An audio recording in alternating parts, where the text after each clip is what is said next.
A'udzu billahi minasyaitonir rajim. Bismillahirrahmanirrahim. Assalamualaikum warahmatullahi wabarakatuh.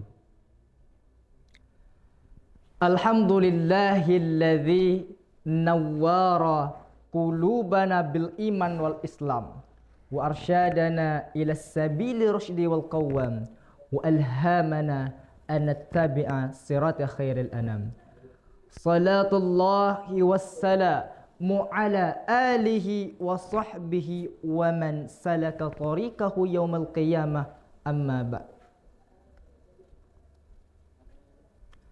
Para pemirsa, para penonton yang dirahmati Allah Subhanahu wa taala. Bersyukur kita kepada Allah Azza wa Jalla karena hari ini, detik ini kita semua masih bisa mengedipkan mata, menghembuskan napas, menggerakkan lisan, bahkan mengayunkan tangan, melangkahkan kaki untuk beraktivitas hingga saat ini dan melakukan amal ibadah di bulan suci Ramadan ini. Selawat berangkaikan dengan salam kita haturkan, kita sanjungkan ke mahkota alam, diperlara di kala duka, pengarah hati di kala tersakiti. Wa huwa nabiyullah, nabinya Allah, wa nabiyuna, nabinya kita semua, Nabi Muhammad sallallahu alaihi wasallam. Allahumma salli ala sayyidina Muhammad wa ala ali sayyidina Muhammad. Wa ya ayyuhal musyahidun rahimakumullah.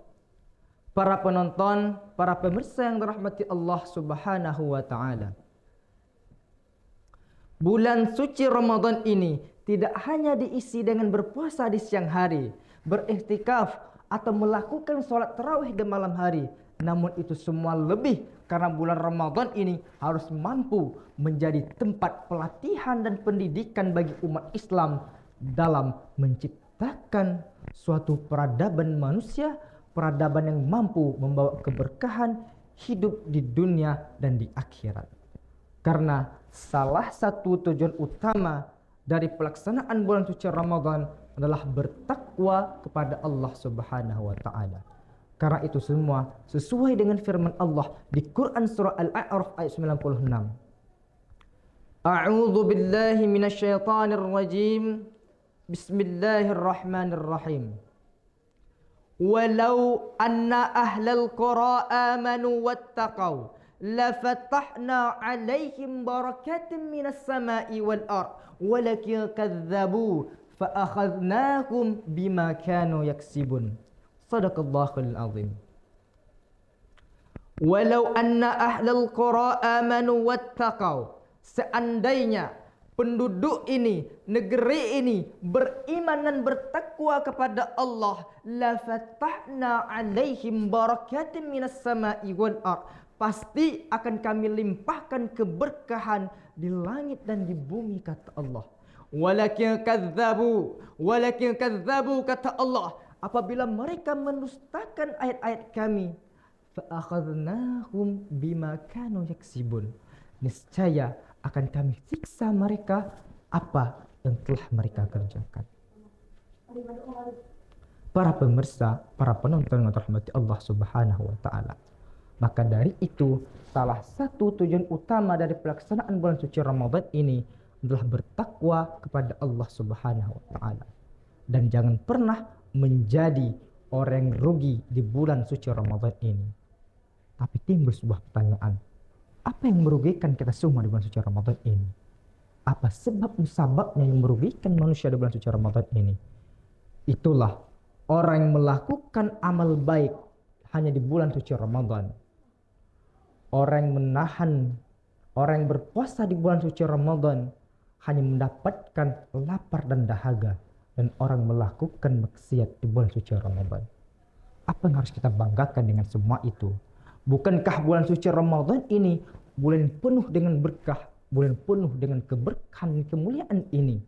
Bahkan tak pernah heran Rasulullah SAW bersabda, "Qad ja'akum Ramadan," telah datang di antara kalian bulan Ramadan, syahrun mubarak, bulan penuh dengan keberkahan. Iftaradallahu alaikum siyamahu, Allah perintahkan berpuasa, Allah wajibkan puasa kepada kalian. Tuftahu fihi abwabul jannah, semua pintu surga dibukakan kepadanya. Wa tughlagu fihi abwabul jahim, Allah tutupkan semua pintu neraka. Wa taghullu fihi syayatin, semua setan diperlenggukan. Fihi lailatun khairun min alfin syahrin, di dalamnya terdapat 1 bulan yang penuh dengan keberkahan, yang penuh dengan kebaikan dibandingkan 1000 bulan. Man hurima khairuha faqad hurima, barang siapa yang terhalangi dari kebaikannya, maka ia akan terhalang. Para penonton, para pemirsa yang dirahmati Allah Subhanahu wa taala, satu hal yang harus kita renungkan pada diri kita pribadi. Dari sekian banyaknya Ramadan yang telah kita lalui, apakah yakin semuanya sudah tuntas di mata Allah Subhanahu wa taala? Kemana kita gunakan umur panjang selama ini? Memang manusia bisa hidup dalam waktu jangka yang cukup lama, tapi ingat, ketika datangnya kematian ini, datangnya maut ini, datangnya ajal ini, tidak akan pernah memandang bulu. Mau presidenkah dia, rajakah dia, menterikah dia, kecil, tua, muda, tetap tidak ada yang bisa namanya menunda kematian. Karena sesuai dengan firman Allah, kullun nafsin dha'iqatul maut, setiap yang bernyawa pasti akan merasakan kematian. Apakah sudah kita mensyukuri nikmat Allah selama ini? Kemana kita gunakan umur panjang selama ini? Bahkan di alam kubur, di alam barzah, berdoa mereka kepada Allah, ya Allah, ya Rabb, berikanlah kami kehidupan di dunia ini, ya Allah. Kami ingin beribadah kepadamu, ya Allah. Kami ingin beribadah kepadamu, ya Allah, walaupun sejenak. Tapi apa kata Allah? Hei manusia, kau kemanakan umur panjang telah kami beri? Kau kemanakan umur panjang telah kami beri? Kau kemanakan umur panjang telah kami beri? Para pemirsa, para penonton yang dirahmati Allah Subhanahu wa taala, apa yang harus kita banggakan di dunia ini? Bukankah semuanya ada di dunia adalah titipan dari Allah? Semegah apapun rumahmu, sekokoh apapun rumahmu, tetap liang lahatlah rumah terakhirmu.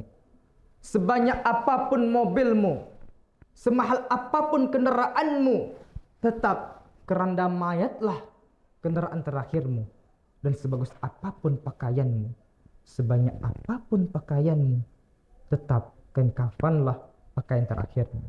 Maka dari itu, apapun kita lakukan di dunia dan akhirat ini, semuanya kita pasrahkan kepada Allah Subhanahu wa taala. Bahkan setiap hari kita ucapkan di dalam surah Al-An'am ayat 192, Kul innas salati, sungguh salatku, wa nusuki ibadahku, wa mahyaya wa mamati, hidup dan matiku, lillahi rabbil alamin, hanya kepada Allah, Tuhan semesta alam. Para penonton yang dirahmati Allah Subhanahu wa taala, ketika mata sudah tertutup, nafas tidak berhembus, bahkan lisan tidak bergerak, apakah sempat kita ingin beribadah kepada Allah Subhanahu wa taala? Apakah sempat kita ingin beribadah kepada Allah Subhanahu wa taala? Bahkan ayah dan ibu yang kita cintai hari ini, istri dan anak yang kita cintai hari ini, sanak keluarga yang kita banggakan hari ini, semuanya akan pergi meninggalkan kita semua dan tidak akan pernah saling mengenal sama sekali. Fa idza ja'atis sakhah, jika datang suara yang bisa memekikan gendang telinga, yauma yafirul mar'u min akhi, semua manusia lari dari saudaranya pada hari itu, wa ummihi wa abi, bahkan dari ibu dan bapaknya, wa sahibatihi dan bani, istri dan anak-anaknya, likulli imri'in minhum yauma idza sya'anu yughni, semuanya sibuk dengan urusannya masing-masing dan menyibukkan. Maka dari itu, apapun yang kita lakukan di dunia ini harus pasrah kepada Allah Subhanahu wa taala dan senantiasa untuk melakukan ibadah kepada Allah Subhanahu wa taala. Ingat satu hal yang harus kita renungkan berdiri kita pribadi. Kemanapun kita melangkah, kemanapun kita ayunkan tangan ini, senantiasa beriman kepada Allah Subhanahu wa ta'ala. Ingat, as-siyamu junnatu yastajinnu bil abdu minan nar. Puasa adalah perisai seorang hamba dari api neraka. Semoga dengan kultum singkat ini kita semua lebih mengintrospeksi diri kita kembali untuk beribadah dan beriman kepada Allah Subhanahu wa ta'ala, terutama lagi di bulan suci Ramadan ini. Kafaitu bihadzal kalam. Allahumma afina fi badanina ya Allah. Allahumma afina fi sam'ina ya Allah. Allahumma afina fi basarina ya Allah. La ilaha illa anta. Allahumma wafiq ila aqwamit thariq. Wassalamu alaikum warahmatullahi wabarakatuh.